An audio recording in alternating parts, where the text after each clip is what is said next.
오늘은 환난에서 살아남을 자들이라는 제목으로 본문 이사야 24장 1절에서 8절에 있는 말씀을 가지고 제가 이야기하겠습니다. 다니엘 12장 1절입니다. 그때 내 민족을 호위하는 대군 미가엘이 일어날 것이요. 또 환난이 있으리니 이는 개국 이래로 그때까지 없던 환난일 것이며 그때 내 백성 중 무릇 책에 기록된 모든 자가 구원을 얻을 것이라 그랬습니다. 하나님께서는 개국 이래로 없던 환난이 있다고 우리에게 말씀하십니다. 근데 많은 사람들이 이런 환난에 어떻게 살 수 있는지에 대해서 오늘 일부분이나마 제가 이야기를 할까 합니다. 계시록 6장 15절 17절입니다. 땅의 임금들과 왕족들과 부자들과 강한 자들과 각 종과 자주자가 굴과 산 바위 틈에 숨어 산과 바위에게 이르되 우리 위에 떨어져 보좌에 앉으신 이의 나체서와 어린 양의 진노에서 우리를 가리우라. 그들의 진노에 큰 날이 이르렀으니 누가 능히 서리요 하더라 그랬습니다. 마지막 날에 지구상에 있는 사람들이 부를 두 가지 노래가 있는데 하나는 의인이 부르는 노래가 있고 하나는 악인이 부르는 노래가 있습니다. 근데 지금 읽어드린 것은 의인이 외치는 겁니까? 악인이 외치는 겁니까? 이거는 악인이 외치는 거예요. 그렇죠?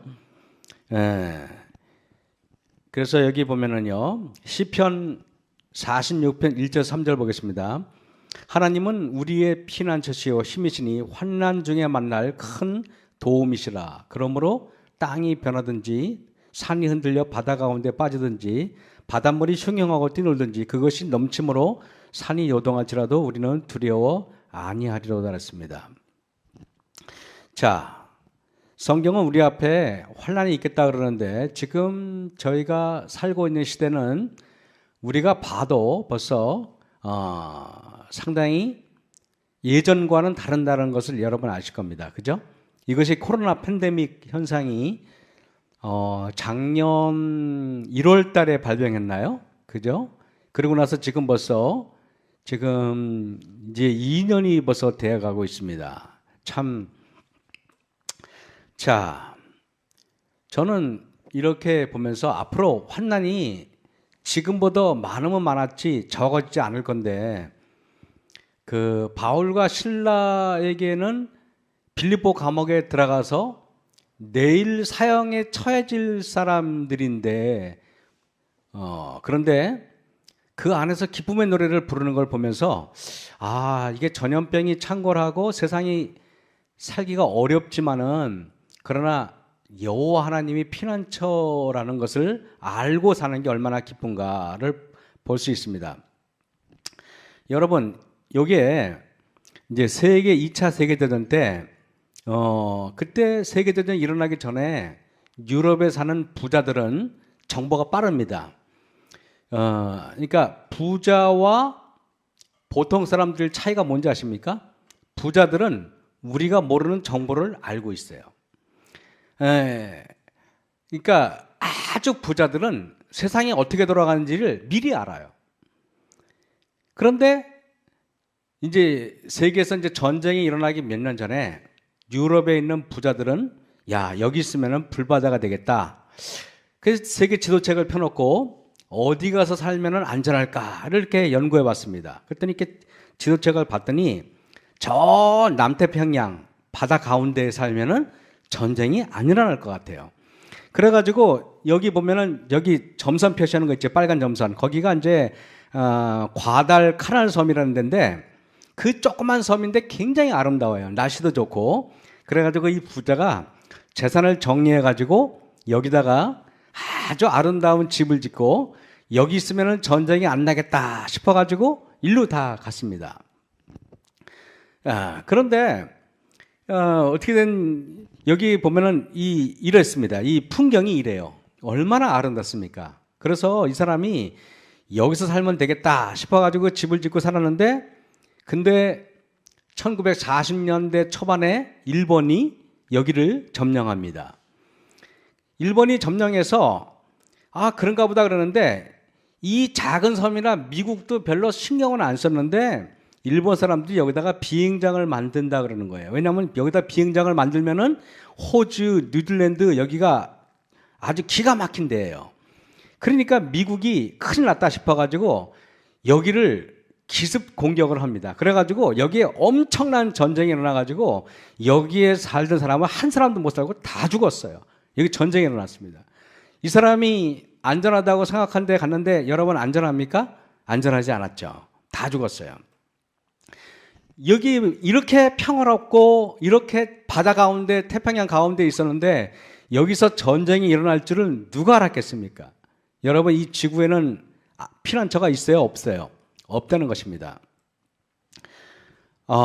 제가 청량리 교회 부목사로 있을 때 그때 존경하는 장로님이 계셨는데 이분이 목회실에 있는 저를 살짝 나오라 그래요. 저만 나오라 그래서 갔더니 장로님께서 하시는 말씀이 이게 월악산인데 여기에 장로님이 등산하다가 동굴을 발견했다는 것입니다. 그래가지고 마지막 때 장로님이 이게 저한테 가르쳐 주는데 페트병 있잖아요. 페트병에다가 그 거기다가 곡식을 집어넣고 아주 밀폐시키면은 적어도 3년에서 5년은 간대요. 그래 놓고 장로님께서 여기다가 미리 몇 병을 갖다 놓으셨대요. 그리고 저보고 혹시 마지막 때 도망갈 일 있으면은 당신한테 오라고 이렇게 말씀하시는 겁니다. 감사해요, 안 감사해요? 감사하죠. 목회실에 목회자가 몇 명인데 저만 부르는데 얼마나 감사합니까? 제가 장로님 너무 감사합니다. 그러는데 그 장로님 몇 년 전에 암으로 돌아가셨어요. 이 피난처는 저는 이제 잃어버렸죠. 그 장로님이 이제 돌아가셨으니까. 여러분, 우리의 피난처는 백두산도 아니고 설악산도 아니고 월악산도 아니고 바로 여호와 하나님이죠. 그죠? 아까 제가 2번을 해서 봤죠. 칠흑같이 어둡습니다.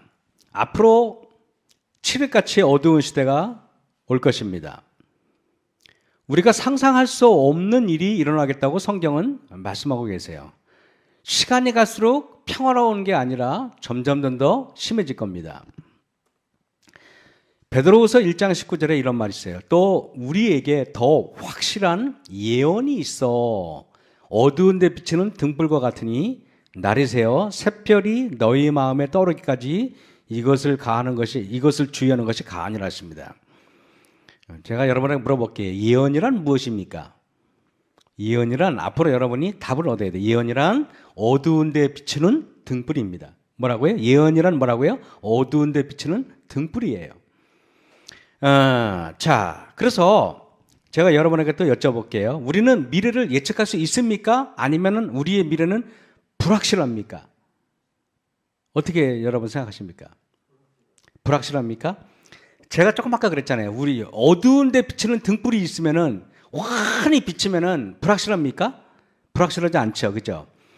우리 재림교인이 미래는 어둡다고 말씀하시면은 안 됩니다. 무슨 말인지 알죠? 그죠? 우리는 미래가 어두워서는 안 돼요. 우리는 미래가 불확실해서도 안 되고 우리는 미래가 뻔해야 됩니다. 여러분 맞잖아요. 그죠? 뻔해야 돼요. 아까 우리 박 장로님께서 저보고 앞으로 다니엘서 요한계시록을 좀 이렇게 시리즈를 했으면 좋겠다 말씀하셨는데 그것도 그죠? 이렇게 오늘 이거를 보시고 그렇게 말씀하실지 잘 모르겠습니다. 우리에게 확실한 예언이 있어.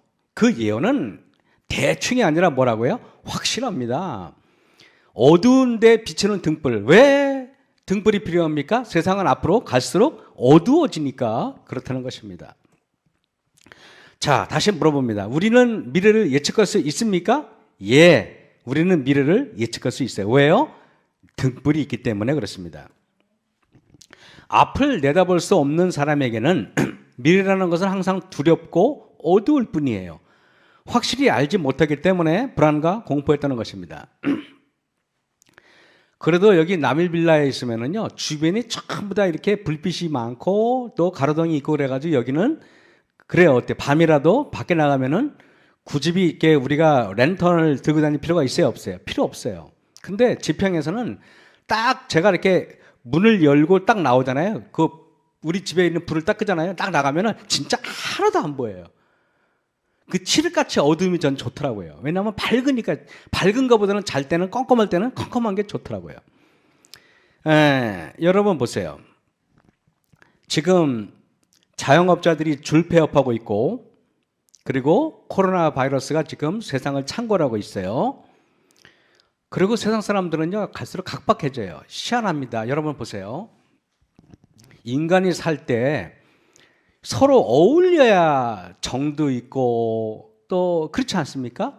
요즘 사람들 어떻게 말합니까? 모임을 갖지 말래요. 만나지 말래요. 그리고 서로 악수도 하지 말래요. 이제는 주먹질 쥐고 하잖아요. 그죠? 이거 우리는 사상 유례 없는 주먹질을 이렇게 많이 쥐고 살고 있습니다. 지금. 이렇게 온 나라가 마스크를 착용해야 할 줄을 누가 알았어요? 세상 사람들이, 우리는 지금 잘 모르는데 세상 사람들이 온 가면 전부 다 이러고 있어요. 지금 우리가 이러고 예배 드릴 줄 누가 알았어요? 그죠? 예. 잠언서 27장 12절에 보면은 슬기로운 자는 재앙을 보면 숨어 피하여도 어리석은 자들은 나아가다가 해를 받느니라 그랬습니다. 슬기로운 자는 재앙을 보면 숨어 피하여도, 왜냐하면은 재앙이 어떻게 피해야 될지를 하나님께서 우리에게 가르쳐 줬을까요? 제가 몇 가지만 오늘 얘기할게요. 이사야 24장 1절 6절 다시 본문으로 갑니다. 여호와께서 땅을 공허하게 하시며 황무하게 하시며 뒤집어 엎으시고 그 거민을 흩으시리라 그랬습니다. 여러분, 여호와께서 땅을 공허하게 하겠다 그랬어요. 황무하게 하시며. 제가 여러분에게 한번 여쭤볼게요. 재난이 오면은 도시가 위험할까요? 시골이 위험할까요?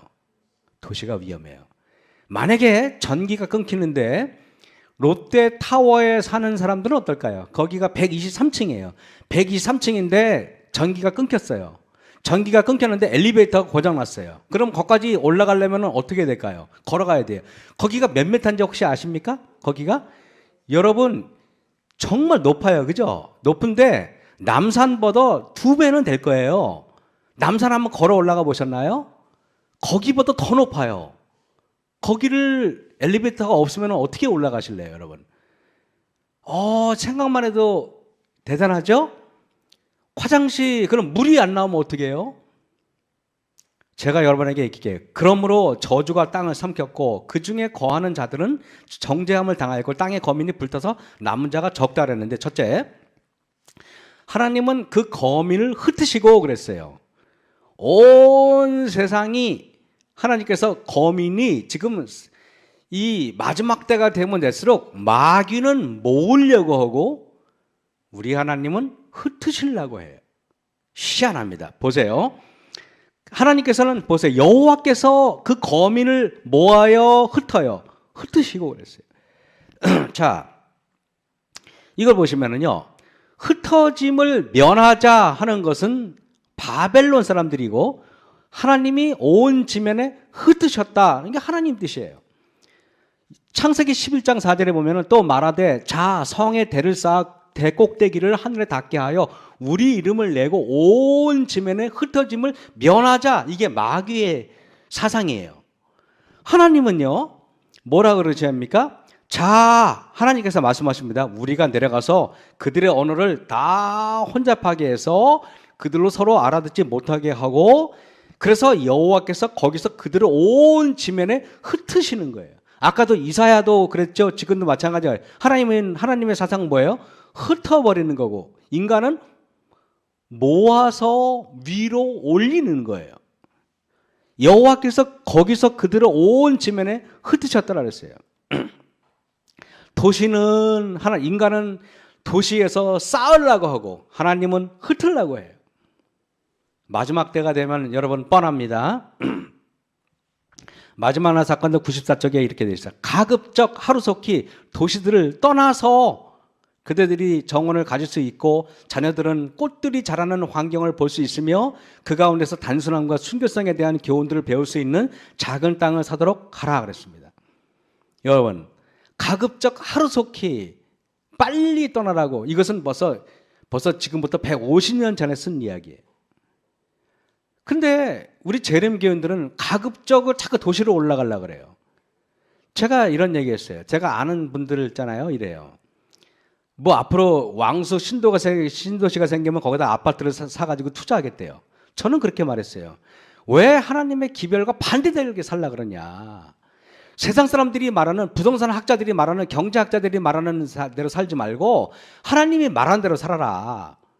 분명히 여러분들 세상 사람들은요, 하나님의 논리를 조롱합니다. 복음전도 80쪽에 보겠습니다. 우리는 하나님의 계명을 지키는 백성으로서 도시를 뭐라고요? 떠나야 한다. 명령이에요. 우리는 에녹이 한 것처럼 도시 안에서 일은 하되, 예를 들면 전도를 말하는 겁니다. 그 안에서 살아서는 안 된다 그랬어요. 저는 여기 보세요. 기근이 더 많아질 것이다. 전염병으로 수천 명의 사람들이 생명을 잃을 것이다. 외부의 세력들과 내부에서의 사단의 활동으로 위험이 우리 주변에 편만하다.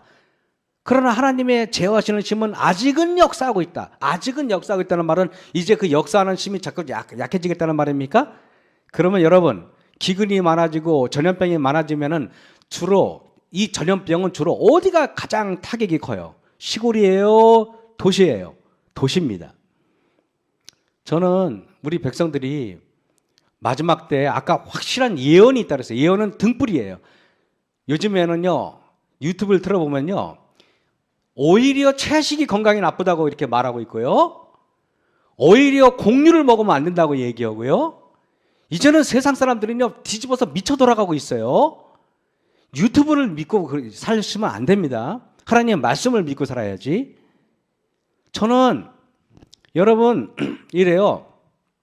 서울의 아파트값 폭등은 영적으로 어떤 의미가 있는지 아십니까? 우리 성도들 보고 얘들아 아파트값 올려줄 테니까 얼른 팔아가지고 노자 떠나가지고 도시를 떠나라는 소리예요. 서울에는 아파트값은 이제 조금 있으면 폭락합니다. 이제는 거기는 아무런 가치가 없는 곳이에요. 대도시, 특별히 서울을 급히 떠나라고 하는 하나님의 메시지인데 우리는 뭐라고 생각하냐 아십니까? 그래, 아파트 서울에 있으면 아파트 값이 오를 거야. 그러면 더 투자해야지. 이렇게 말하고 있어요. 하나님을 안 믿으면 앞으로 손해를 봅니다. 저는요, 우리 재림교회가 교단적으로 이 기별을 외쳐야 된다고 저는 생각을 하고 있어요. 특별히 전염병이 창궐할 때 어디가 안전합니까? 시골입니다. 앞으로 지진이 나면 어디가 위험합니까? 도시예요. 왜냐하면 지진이 나면 빌딩이 무너지면요, 높은 것들일수록 위험하지 않습니까? 그래 안 그래요? 아파트값 폭등은 하나님께서 마지막 기회예요. 정말로 똑똑한 사람들은 아파트값이 앞으로 2, 3년 동안에는 보합세나 좀 올라갈 수도 있어요. 그러나 그 이후에는 떨어져. 그 말이 뭐냐면은 은혜 기간이 2, 3년밖에 안 남았다는 뜻이에요. 저는 복음전도 30쪽에 하나님의 백성들은 지금 우상숭배에 완전히 사로잡혀 있는 수많은 도시들의 임박한 멸망에 대하여 좀 더 밝히 깨달아야 할 것이 아닌가 그랬습니다. 이 어두운 시대에 등불은 성경에 있지 전문가들이 있지 않아요. 경제학자들이 아니에요. 부동산업자들이 아닙니다, 여러분. 마지막 사건들 111쪽에 하나님께서는 홍수전의 도시들처럼 사악한 도시들로부터 당신의 성령을 거두고 계신다. 하나님께서 성령을 거두고 있는데 왜 내가 거기 사냐 말이에요. 거기는 기도해도 잘 안 되고 그래요. 성령께서 안 계시면 기도하면 뭔 소용이 있겠어요. 그리고 소돔과 고모라처럼 값비싼 저택들과 건축 기술의 경이들은 주께서 보시기에 그 소유주들이 용서의 한계를 넘었다고 생각될 때는 촌각의 경고도 없이 멸망될 것이다 그랬습니다. 두 번째, 아까 성경에서 이렇게 말했어요. 마지막 때는 여러분 성경에 얼어 죽겠다고 그랬어요? 아니면 타 죽겠다고 그랬어요? 성경은요 전부 다 불로 멸망할 거라 했어요? 얼음으로 멸망할 거라 했어요? 불로 멸망할 거예요.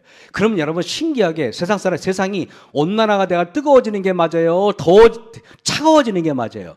당연히 뜨거워지는 게 맞는 거예요. 그게 성경에 나와 있는 거예요. 그게. 저는 성경에서 마지막 때에 우리가 얼어 죽겠다고 하지 않았어요. 불로 멸망한다 그랬어요. 노아 때는 물로 멸망하는데 마지막 때는 불로 멸망한다 그랬어요. 갈수록 지구는 더워지는 것이 맞습니다. 왜? 성경 말씀에 우리가 앞으로는 불로 멸망한다고 되어 있기 때문에 불로 멸망하면 모든 게 뜨거워지는 게 정상인 것입니다. 사람들은 말해요. 탄소 배출을 줄이면 괜찮겠다. 여러분, 탄소 배출을 하나도 배출을 안 해도 인간은 불로 멸망하게 돼 있어요. 맞습니까? 그렇게 돼 있는 거예요. 그런데 과학자들은 성경에서 말하는 것들을 무력화시키기 위해서 그냥 인간의 과학자들이 이렇게 하면 돼라고 말하지만은, 그러나 결국에는 계시록의 예언도, 다니엘서의 예언도, 모든 예언은 다, 이사야 예언도 불로 멸망한다고 그랬습니다. 온 세상 사람들이 지금 뜨거움에 대해 소리치고 있습니까? 그렇습니다. 왜? 하나님께서는요, 이게 지금 인터뷰 찾아보면은요, 지구가 막 불타는 그림이 굉장히 많아요. 지구는 지금 서서히 지금 불에 타고 있어요. 원고 65쪽에 1906년 믿는 사람, 노아가 홍수를 합니다. 노아가 설교를 합니다. 노아의 설교를 믿는 사람도 있었고 믿지 않는 사람도 있었어요. 여러분, 120년 동안 노아가 설교했는데 겨우 8명만 구원받았다고 말하는 사람은 성경을 모르는 사람들이에요. 8명만 구원받은 거 아니에요. 여러분 보세요. 노아 때 이미 무드셀라나 많은 의인들은 하나님께서 미리 잠재우셨다고 그랬어요. 120년 동안 노아는 홍수전 사람들에게 경고의 기별을 선포했지만은 회개한 사람들은 단 몇 명 사람들이었다. 방주를 짓는 일에 노아가 고용한 목수들 중 몇 사람은 그 기별을 믿었지만 홍수가 나기 전에 죽었다. 노아가 얻은 구도자들 중 많은 몇 사람은 물러가 버렸다. 우리는 요거만 읽으면 안 돼요. 보세요. 원고 35, 1906년 또 이런 말이 있어요. 노아 홍수 당시에 믿는 자들 중 많은 사람들이 믿음을 지켰으며 승리한 가운데 잠들었다. 또 이런 말씀이 있어요. 사람들은 노아 당시 겨우 8명만 구원받았다고 말하는데 그렇지 않습니다. 상당히 많은 사람들이 감화를 받고 또 믿음을 가지고 잠든 사람이 있어요. 하나님은 무드셀라와 노아와 기타 사람들을 통해 설교했다고 했어요. 지금 보니까 노아 할아버지만 설교한 게 아니라 누구도 설교했다고요? 무드셀라도 설교했고, 또 뭐라고요? 무드셀라나 노아를 통해서 감동받은 사람들도 또 설교를 했어요. 하나님께서는 그들에게 120년의 은혜의 기간을 허락하시고 그 기간 동안 그들에게 무드셀라와 노아와 그 위에 많은 다른 종들을 통해서 설교하셨다. 그들이 이 신실한 의인들의 증언에 귀를 기울이고 회개하여 돌아와 충성하였더라면 하나님은 그들을 쓸어버리지 않으셨을 것이다. 우리가 오늘 또 이런 사실을 깨닫게 됩니다.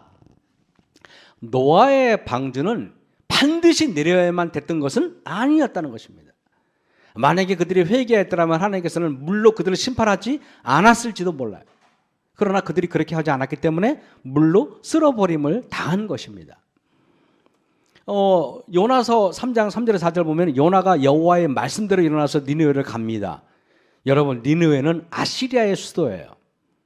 이 지구 역사상 잔인한 민족이 많았는데 가장 잔인한 민족을 꼽으려면 역사적으로 바벨론도 아니고 메데페르시아도 아니고 로마도 아니고 사람들은 아시리아를 꼽아요.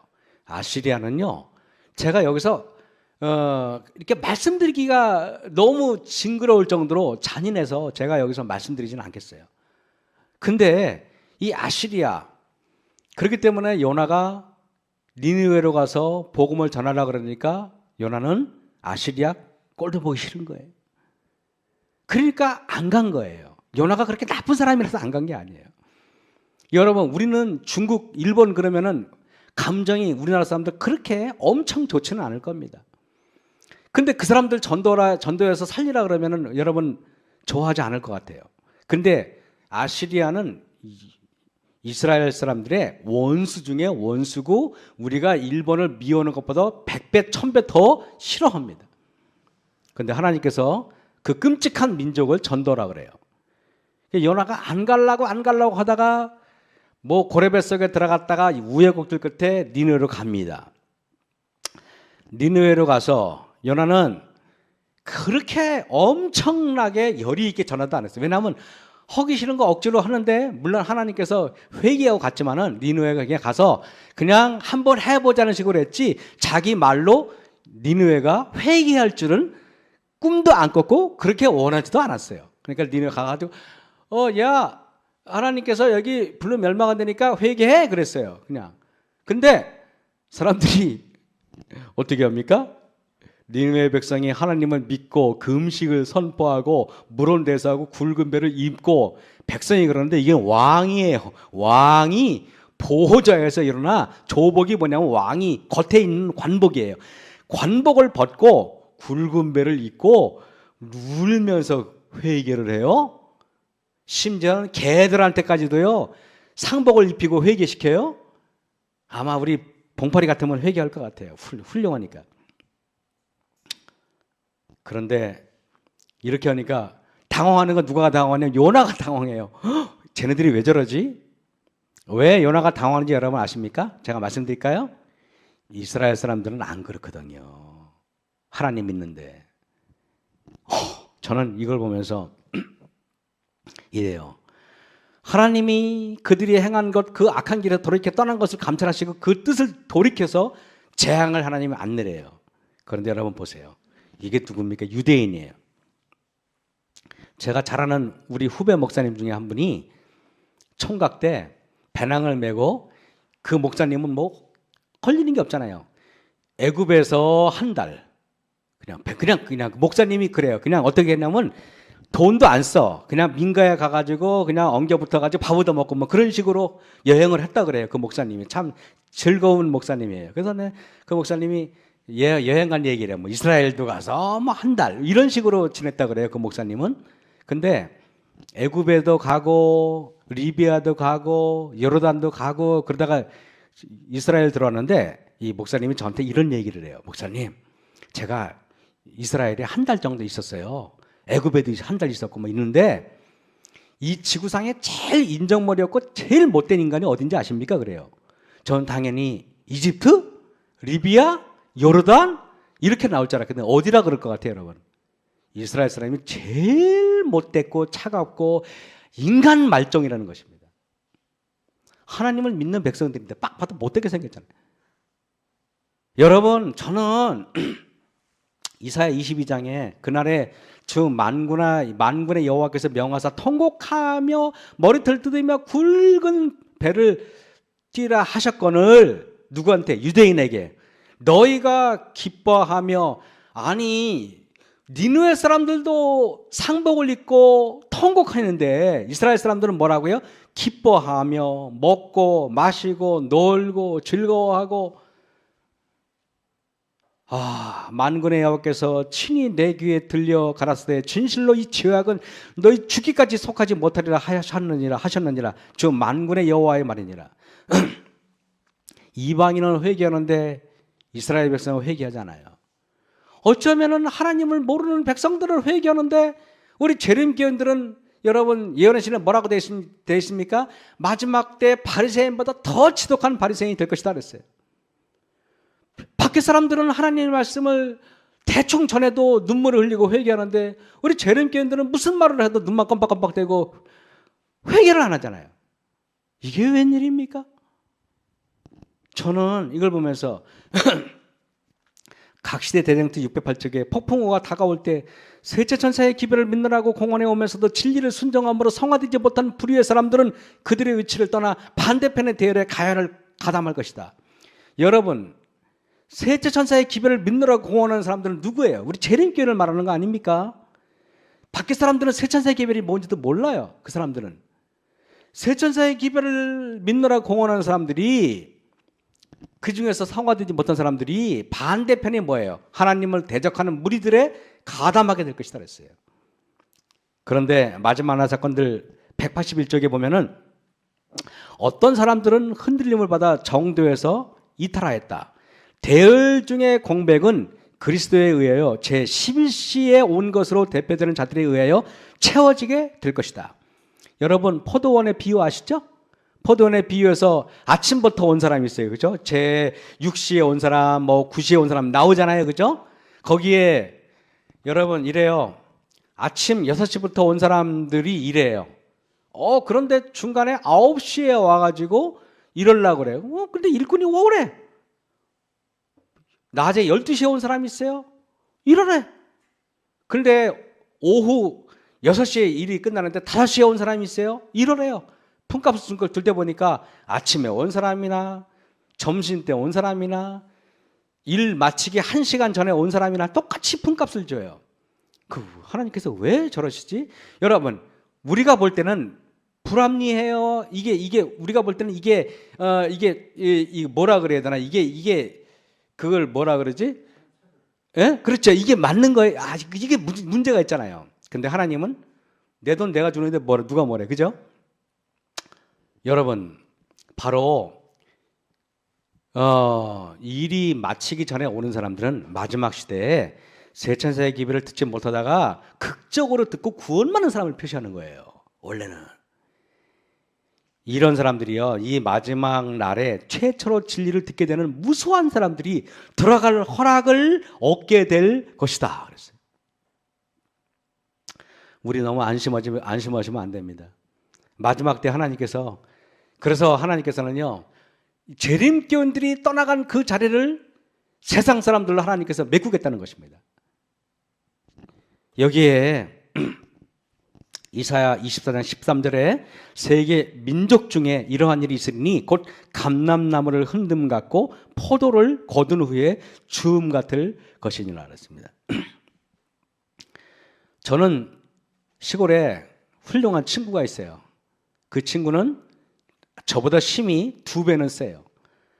얼마나 세냐 하면은 그때 마석 심석 중고등학교를 나왔거든요. 거기는 야구부가 있었는데 심석 중고부 애들은 그때만 해도, 지금은 명문학교지만 그때만 해도 학교가 3류학교였어요. 그래서 주로 이 학교에서 떨어지고 저 학교 떨어진 애들만 오는 데가 그 학교였어요. 그런데 그 친구 갔는데 거기는 주로 애들이 공부 안 하면 뭐가 좋냐면 힘이 좋아요. 보통 힘이 좋은데 그 전체 1,500명 되는 전교생 중에서 80임에서 1등한 친구예요. 힘이 좋을 것 같아요, 안 좋을 것 같아요? 엄청 좋아요. 젊었을 때 와이셔츠를 입으면요, 이게 처음에는 찢어져요. 왜냐하면 등이 넓어가지고. 그 친구가 제 친구였어요. 근데 이 친구가 밤을 따라가잖아요. 그러면은 나는 나무를 흔들어도 이렇게 흔들면은 안 되는데 걔가 올라가서 흔들면 나무 전체가 다 흔들려가지고 밤이 다 떨어져. 그냥 거의 90%가 다 떨어져.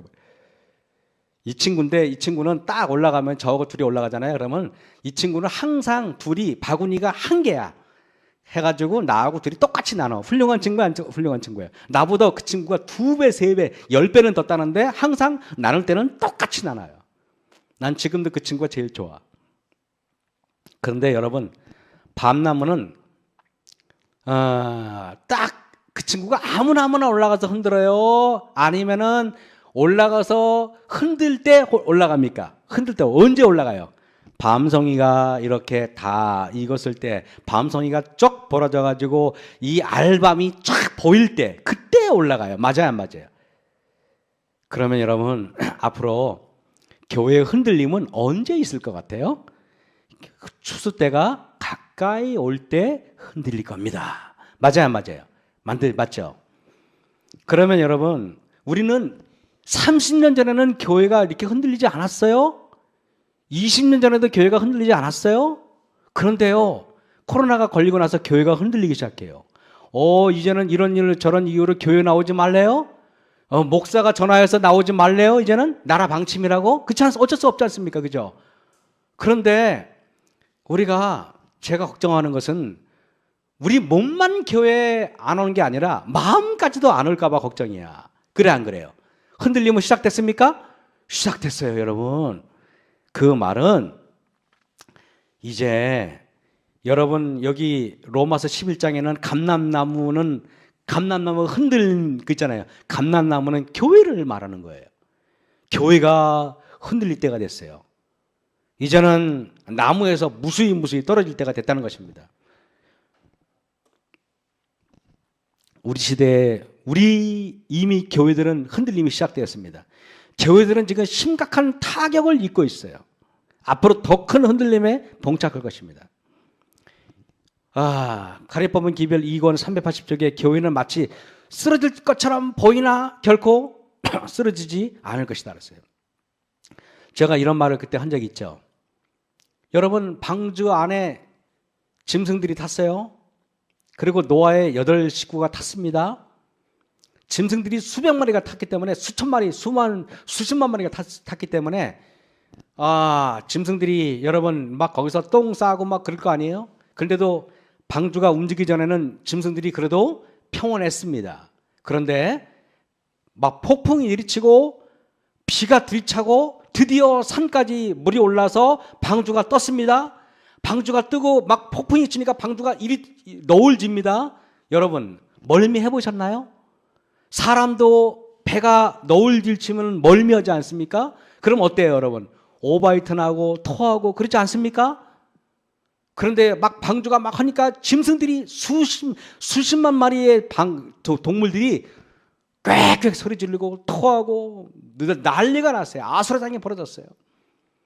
노아의 식구 중에 한 명이 내 더럽다고 말해 이 방주 안에 못 있겠다고 나간다면 방주 밖에 나가면 어떻게 됩니까? 죽어요. 더럽고 안 입고 와도 그 안에 있어야 돼요? 맞아요. 마지막 시대에 교회에 더럽고 안 입고 온 일이 많아질 것입니다. 왜 저 장로님이 저렇게 행동하지? 왜 저 목사님이 저렇게 행동하지? 왜 저 집사님이 저렇게 행동하지? 너무너무 역겨워. 교회 떠나고 싶어요. 그죠? 그때 떠나는 것은 방주 밖을 떠나는 거나 마찬가지예요. 그럼에도 불구하고 우리는 절대 교회를 떠나면 됩니까? 안 됩니까? 안 돼요. 왜요? 교회는 마치 쓰러질 것처럼 보이나 결코 하나님께서 뭐라고요? 교회를 쓰러뜨리지 않을 것이다 그랬어요. 왜?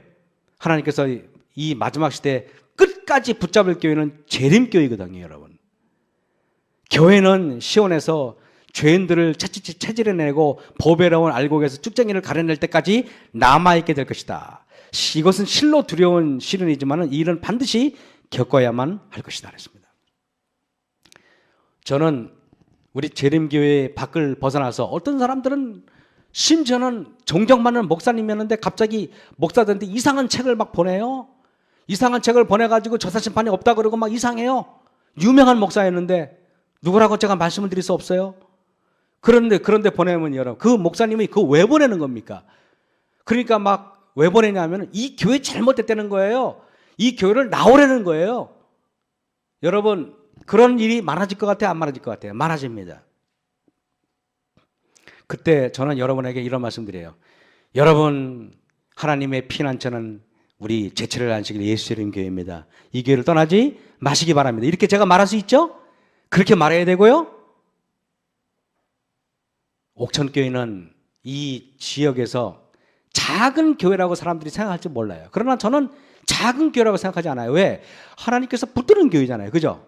위대한 교회입니다. 아름다운 교회예요. 이사야 24장 6절입니다. 그러므로 저주가 땅을 삼켰고 그 중에 거는 자들이 정죄함을 당하였고 땅의 거민이 불타서 아까 얘기했죠. 불탄다 그랬지 얼어서 그렇게 안 돼 있잖아요. 그죠? 지구가 자꾸 얼려집니까? 데워집니까? 데워지는 게 맞아요. 여러분 막 요즘에는요. 옛날에 우리가 어렸을 때는요. 영상 30도만 넘어가면 난리칩니다. 30도가 넘어서 31도야. 그랬어요. 그래 안 그래요? 그죠? 근데 요즘은 30도면은 시원한 거야. 요즘에는 몇 도까지 올라갑니까? 기본 막 38도 막 기본 올라가. 38도는 사우디아라비아나 가야 느낄 수 있는 온도 아니었어요? 요즘에는 앞으로는요 40도가 넘을 거예요 이제는. 저는 그래도 양평에 오니까 아무리 더워도 그걸 모르겠는데 제가 망우동 교회 사역할 때는요 38도, 39도까지 올라갔어요. 2018년도에. 그때가 제일 더웠는데 여러분 밖에 나가서 이렇게 아스팔트 위를 봤어요. 제가 봤더니 아스팔트 위에서 아지랭이가 올라가요. 아지랭이가 이렇게. 보셨나요 그거? 아지랭이가 이렇게 올라가는데 나는 그 탐하고가 탈까봐 막 나중에는 더 더우면요 이게 아스팔트가 녹을까봐 겁이 나. 녹을까봐 진짜로. 근데 땅의 거민이 불타는데도 다 죽겠다고 안 하고 뭐라고요? 남은 자가 있겠다는 것이에요. 이 교회가 아무리 이렇게 하고 저렇게 하고 땅을 삼키고 이런 환난 저런 환난에서도 하나님께서는요, 이 교회를 붙들고 있는 사람이 있어요. 노아의 때와 같으리라. 여러분, 마태복음 24장에 예수님께서 직접 노아의 때와 마지막 때는 같다고 여러 번 말씀하셨어요. 그러면은 우리는 노아의 때를 보면은 마지막 때를 가늠할 수 있지 않을까요? 노아의 마지막 호소, 노아가 방주를 다 지어놓고 사람들에게 기별을 전합니다. 앞으로 하나님께서 홍수로 땅을 멸망할 거니까 여러분 방주 안으로 들어오세요. 방주 안으로 들어오세요. 여러 번 호소했습니다. 노아의 설교를 듣고 몇 사람 움찔했어요. 근데요, 움찔하는 거 구원받는 거 아니에요. 움찔한 다음에 결심하고 방주 안으로 들어와야죠. 여러분, 우리도 그렇지 않습니까? 우리도 어떤 사람이 우리가 설교 중에 감동을 받으면 나도 올바로 살아야겠다. 올바로 살겠다고 움찔했는데 행동으로 변화시키지 않으면 아무 소용이 없는 거 아닌가요? 창세기 7장 8절에 9절 정결한 짐승과 부정한 짐승과 새와 땅에 기는 모든 것이 하나님이 노아에게 명하신 대로 암수 둘씩 노아에게 나와 방주로 들어갔더니 그랬습니다. 지평리에 거기에 도둑고양이 2마리가 거기 계세요. 제가 언뜻 봤는데 2마리예요. 하나는 회색빛 약간 그런 불그스름한 고양이가 1마리 있고 하나는 까맣고 하얀 고양이가 있어요. 어느 순간부터 저희가 밥을 갖다 줬거든요. 그랬더니 처음에 살피더니 지금은 이제 밥을 당연한 듯이 와서 잡수세요. 걔가 고양이가. 근데 밥을 드시다가도 내가 가면은 후다닥 도망가요. 동물들은요, 특히 야생 동물들은 사람이 있는데 나오는 걸 좋아하지 않습니다. 그래 안 그래요? 봉파리나 저렇죠. 그런데 여기 보세요. 여기 짐승들 있잖아요. 이 짐승은 대부분이 다 야생 동물들 아닌가요? 그래 안 그래요? 야생 동물들이 하나님이 노아에게 명하신 대로 암수 둘씩 노아에게 지발로 나와 기적 아니에요? 그래 안 그래요? 다 노아가 평상시에는 노아가 가면 도망가게 돼 있잖아요. 그죠? 근데 지발로 걸어서 나오는데 그것도요 줄 서가지고요 나란히 공손하게 와요. 줄 서다가 손잡고 와요. 손잡고 이렇게 짐승들이. 여러분, 보이지 않는 천사가 인도한 거 아닌가요? 기적 아닌가요? 사람들이 그것을 보고도 회심을 안 해요. 저는 여러분에게 이런 말씀을 드릴게요. 하나님께서 노아 시대의 사람들에게 마지막 은혜의 기간은 언제까지였나?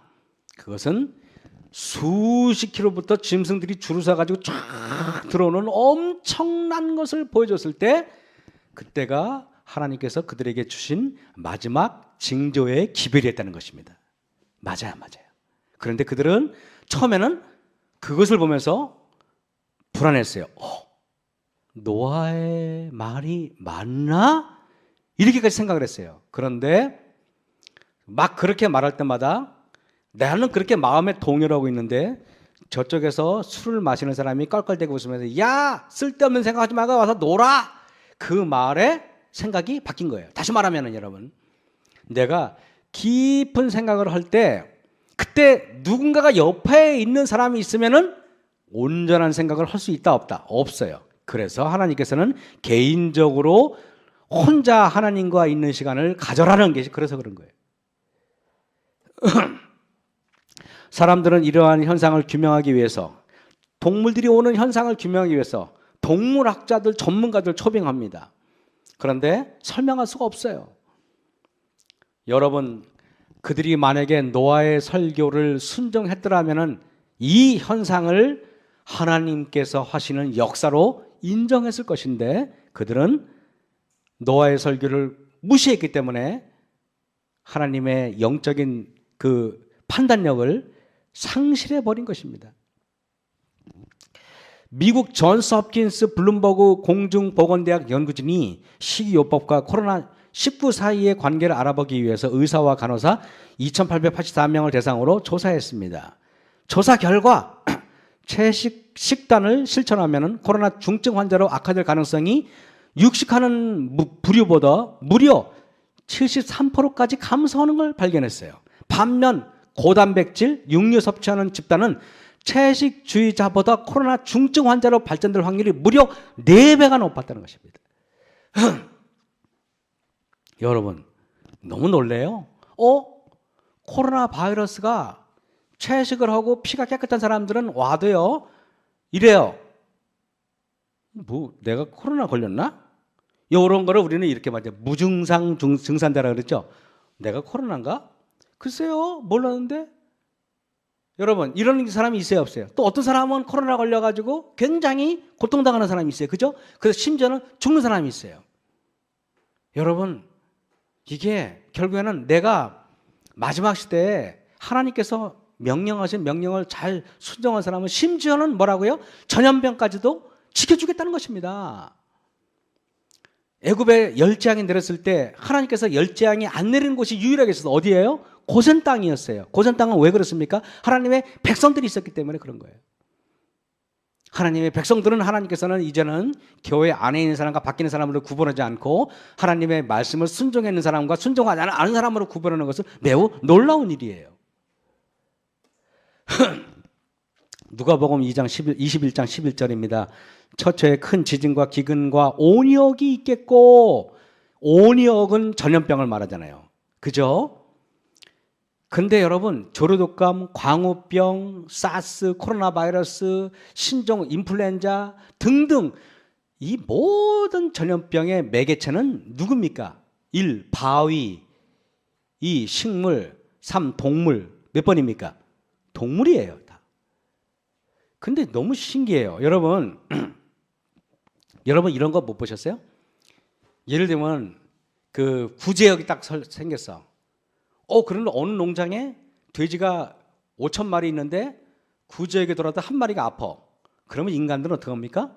그 5천 마리를 다 살처분한다 그랬죠? 다 그냥 포크레인 갖다가요. 살처분이 뭐냐면 내가 보니까 거기다가 밑에 포크레인을 땅을 파놓고요. 거기다가 무슨 비닐로 같은 걸 씌운 다음에 거기다가 돼지들을 넣고요. 그냥 살아있는 돼지들을 그냥 다 묻어버려요. 근데 그 농장만 그러는 게 아니라 반경 2km 안에 있는 돼지들은 다 그렇게 해버려요. 근데 왜 그런지 아세요? 여러분 이 진실을 잘 모를 겁니다. 왜 그러냐면요. 이 구제역이 돼지가 죽는 게 무서운 게 아니라 이 구제역이 인간에게 전염돼서 인간의 몸에 바이러스가 이게 이 동물과 상호 이게 같이 이렇게 같이 이렇게 호환할까봐 그래서 그러는 거래요. 이게 지금요 조류독감이 지금은 치사율이 0.007%밖에 안 되는데 이게 인간하고 이게 인간과 매개체가 이게 왔다 갔다 서로 이렇게 교류가 되면은 치사율이 60%까지 올라갈 수 있다고 얘기를 해요. 걸리면은 지구가 그냥 전염병으로 싹 그냥 멸망할 수. 지금처럼 코로나 바이러스 걸려도 뭐 사람들 다 웃잖아요. 걸렸어? 알았어. 그러고 그냥 병원에 가서 낫잖아요. 근데 앞으로는 이게 치사율이 60%, 70%, 100%가 될 수가 있다는 것은 놀라운 거 아니에요? 제 얘기가 아니에요. 이것은 지금 이것은 자료들을 보고 제가 기록한 거지 그냥 쓴 거 아니에요. 근데 이렇게 동물들을 이건 뭐냐면 도살하려고 이렇게 하는 거예요. 이 동물들을 이렇게 공장식으로 키우면은 전염병이 갈수록 많아질 겁니다. 보세요. 비위생적인 가축 사육 환경, 이른바 공장식 축산 시스템이 개선돼야 한다는 목소리가 높습니다. 이와 함께 동물 윤리와 생물 다양성, 환경 보호 등을 위한 첫걸음으로 고기를 먹지 않고 채식을 실천하고 있는 이들도 늘어나고 있습니다. 홍진호 기자입니다. 동물의 바이러스가 인류를 위협할 때마다 수많은 가축들은 대규모로 살처분됩니다. 인간의 입맛에 맞는 특정한 품종만을 되도록 빨리 키우는 이른바 공장식 축산 제도가 전염병 확산의 주범이 되고 있는데 따른 것입니다.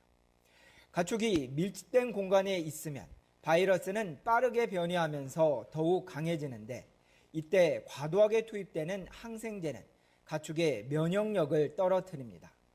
병원군은 더욱 강해지고 가축은 더욱 약해지는 악순환은 결국 이러한 가축을 섭취하는 인간에게로 이어집니다.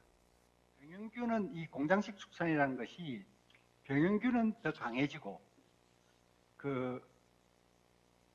동물은 이免疫체계가 더 취약해지는 또 그래 놓으니까 이제 계속 전 세계 항생제의 한 50% 정도가 이 가축들한테 들어가고 있거든요. 공장식 사육하고 있는데.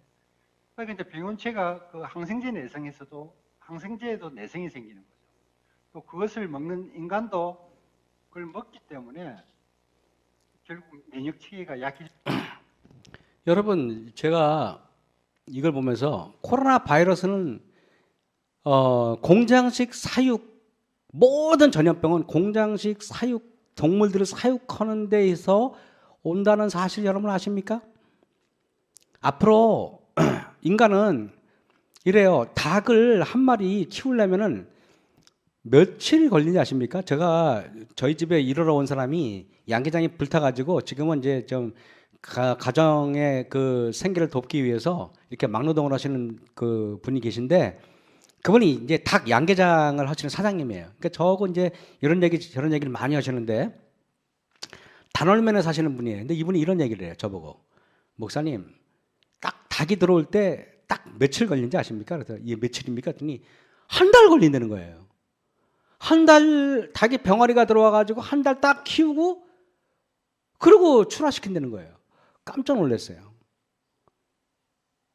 그래서 아니, 야, 이 윤리가 이거는 너무 인간이 잔인하다는 생각이 들어요. 자기들은 오래 살라고 그렇게 애를 쓰면서 닭은 태어났는데 한 달밖에 못 살고 죽으라고 그러는 게 이게 아름다운 건 아니잖아요. 가래표기별 419 2권 419에 보면은 짐승들은 맑은 공기와 빛이 없는 밀폐된 화차에 실려 아무것도 먹지 못하고 마시지 못한 채 수천 마일을 운송되면서 불결한 것이 잔뜩 쌓인 데서 나는 악취를 호흡하며 최후 목적지에 도달하게 된다. 짐승들이 도살되기 위해 운송될 때 혈액의 열도가 상승되고 피가 살 속에 가득히 퍼져 운동을 전혀 하지 못하고, 계속 보세요. 그 밑에 빨간 것이 보세요. 몸에 가득히 퍼진 피가 염증을 일으키게 되며 그런 고기를 먹는 사람들은 실제에 있어서 독소를 먹는 것이다. 그 밑에 또 보세요. 돼지들은 전염병에 걸려 있는 상태에서 식욕으로 팔리게 되며 독소가 있는 고기는 전염병을 퍼뜨리고 많은 사망자를 내게 한다. 코로나 바이러스가 가축에게서 왔다고, 그리고 이것이 그런 문제가 실제로 문제가 뭐 그냥 정치적으로 중국이 어떻고 그러지 말고 이런 것을 우리가 대대적으로 얘기하고 우리가 공장식 가축 사육을 제한하자 뭐 이런 식으로 막 나오면은 근본적인 문제가 해결될 겁니다. 그런데 되지도 않게 거기다가 무슨 백신 바이러스, 여러분 오늘 뉴스 보니까요, 그 인터넷 보니까 백신 바이러스 맞은 어떤 남자가 건강한 남자였는데 40대인가 젊은 사람이었는데 그거 맞고 백혈병에 걸렸다 그래요. 분명히 백신은 위험할 겁니다. 저는 뭐 백신을 여기서 공개적으로 맞으라 안 맞으라 제가 말은 안 해요. 하지만은 인간이 만들어놓은 근본적인 문제의 해결은 아니라는 것입니다. 교회증언 2권 64쪽에 고기를 먹음으로 병에 걸릴 경향이 10배나 증가한다. 교회증언 7권 124쪽에 동물들이 점점 병들어가고 있다. 그러므로 제7일 안식일 예수 차림 교인들 이외에 많은 사람들이 동물성 음식을 끊어버릴 때가 멀지 않았다 그랬습니다.